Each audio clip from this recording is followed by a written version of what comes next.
see if we could do a short interview with her, but mainly from perspective of brown girl. So like growing up in an Indian family, you know, she's a drummer. Let's see what her experiences were like. Hey, so we're here with Madame Gandhi, Kiran Gandhi, aka Madame Gandhi. We're in London. Woo! And thank you so much for agreeing to sit with us. Of course, thank you for putting up with my jet lag. I really appreciate it. Kiran is an amazing drummer, a musician, an artist. She's just releasing her own music now, like solo tracks and your album.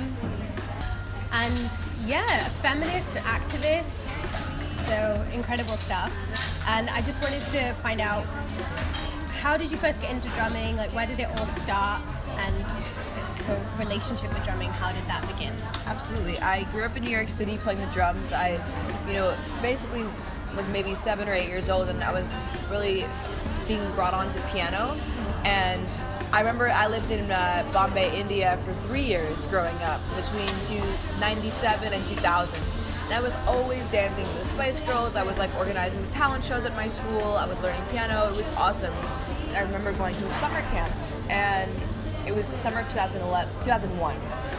And in the summer camp, they make all the kids swim in the afternoon. But I used to hate swimming. I had like a fear of sharks. I didn't like the smell of the fucking lake on me. I was like New York City girl. In the lake? Yeah, it was in Maine. Not even in the pool? No, it was just a nightmare. And so I remember sneaking away. And I went to the theater cabin. And in the theater cabin, there was a drum set in the corner. And so I sort of started sitting at it and hitting it.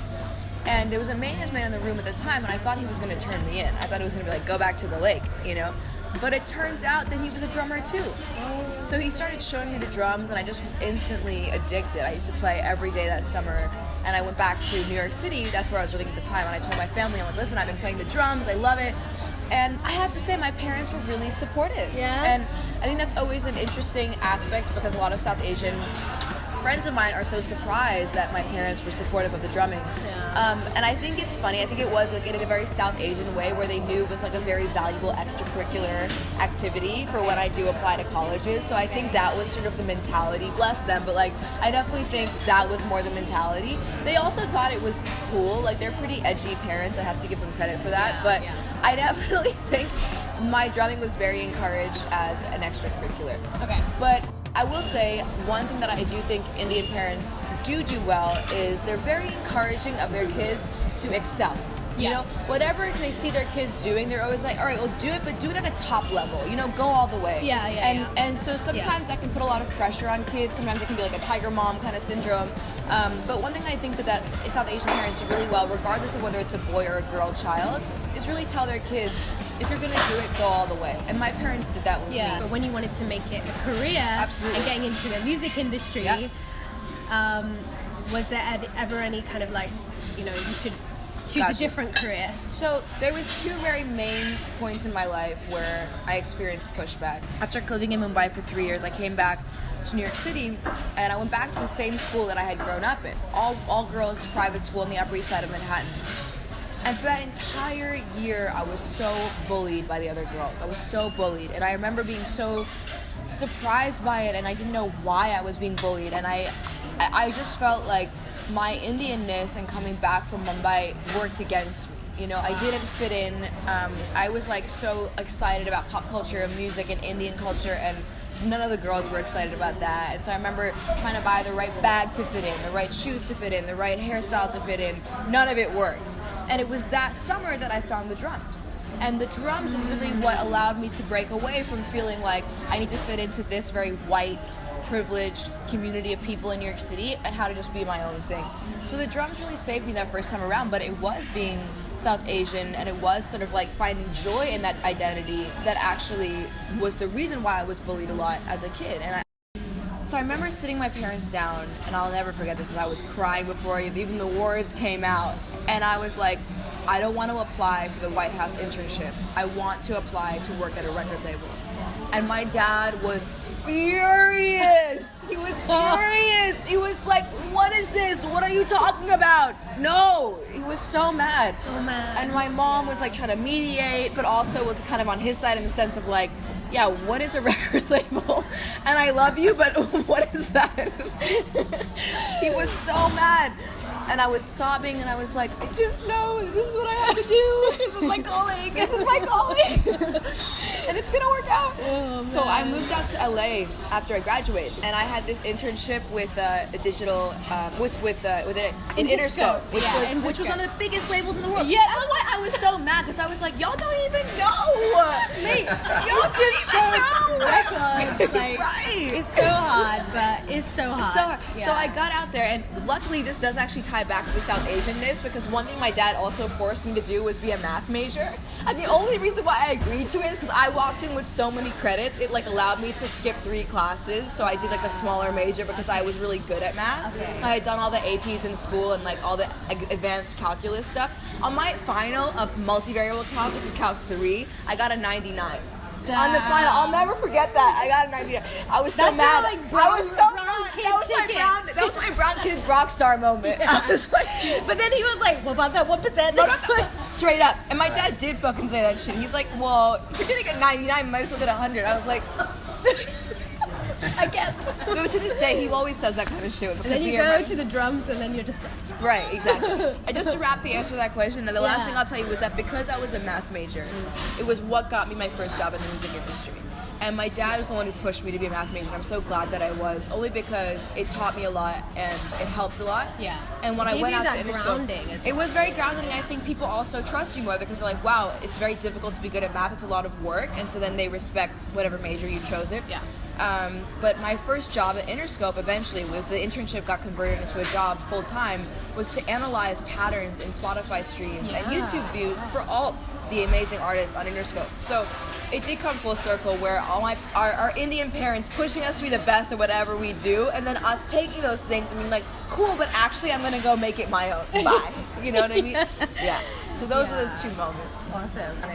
So I'll say this, I think I wish there was more solidarity among members of the South Asian community of all walks of life. I think because I've chosen music as my passion, a lot of people I tend to surround myself with are people who are black, who are in music, who are entertainers, that kind of thing. And a lot of times in the South Asian community, there's a certain level of achievement that doesn't tend to go into music, but it tends to go into the more traditional careers. Yeah. So I guess for me, I would love more love and support from the South Asian community. I think it probably is some leadership on my aspect to step into my shoes even more so as someone who is Indian American and own that identity even more so, and I think that's part of my journey at the moment.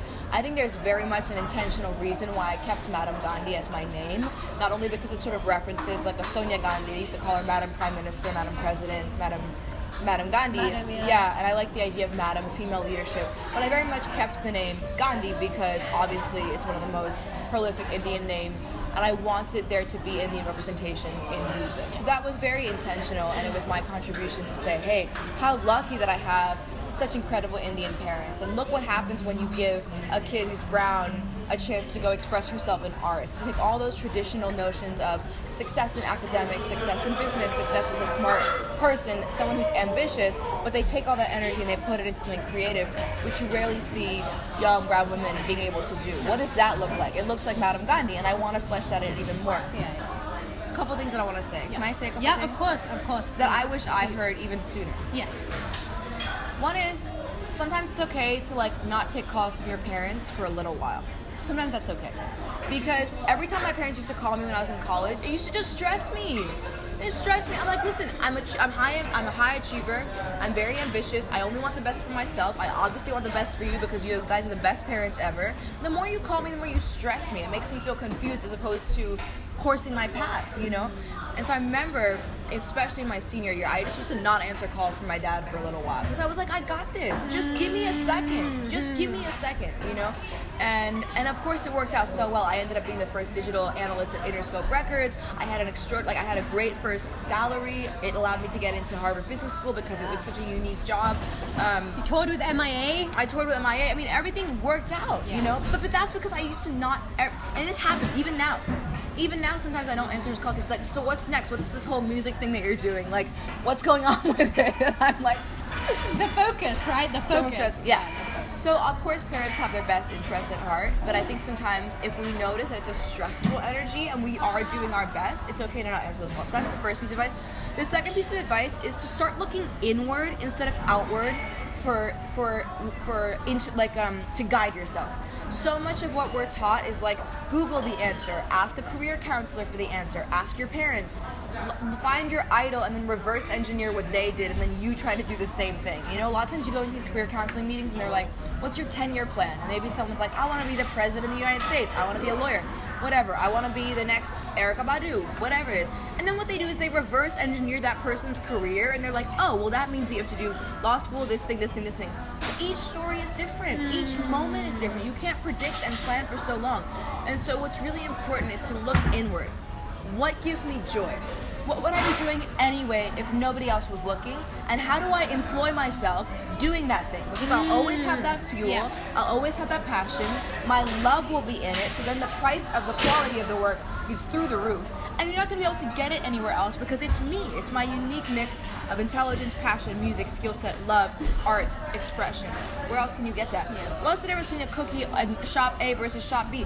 The shop B cookie is delicious because the person's love is baked into the damn cookie, even if it has the same ingredients. Do you know what I mean? Yeah. So I really wish that young people were taught the confidence to look inward and say, what do I want to do? What makes me feel joyful? What are the times in my day where I'm like, oh, yes, like I got to do this thing? How do you iterate on that, you know? And a lot of us think, oh, being a baker, being a musician, being all these things are not reputable. What happened if I told you keep running because you're about to be the next Indian Martha Stewart?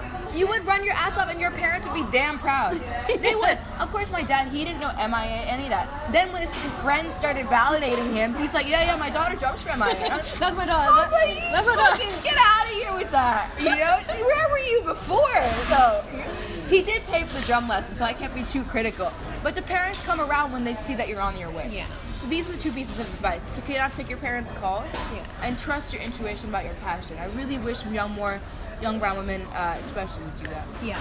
Thank you. Yeah, Thank you course. so much. Woo!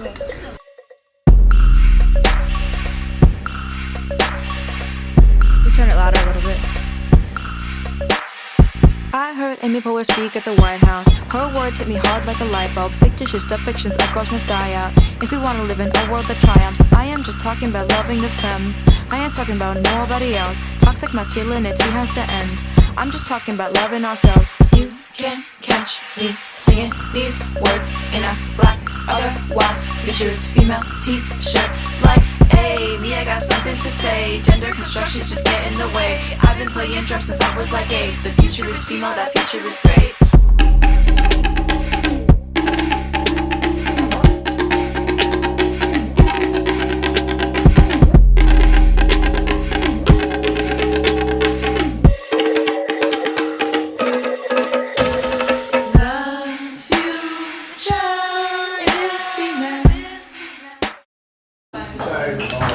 What's up?